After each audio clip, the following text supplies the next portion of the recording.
నీవు అనేక జనములకు అప్పిచ్చేదవు కానీ అప్పు చేయవు. ఆమెన్.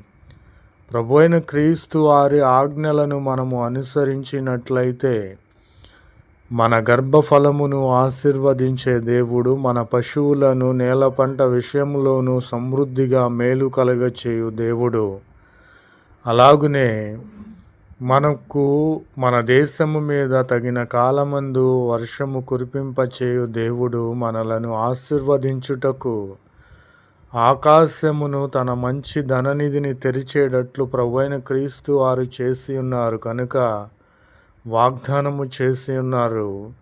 నీవు అనేక జనములకు అప్పు ఇచ్చేదవు కానీ ఇక అప్పు చేయవు. నీ అప్పులను తీరిపోయి నీకు సమృద్ధి కలిగి ఈ వాగ్దానము నీ యొక్క జీవితంలో నెరవేరాలని ప్రభువు పేరిట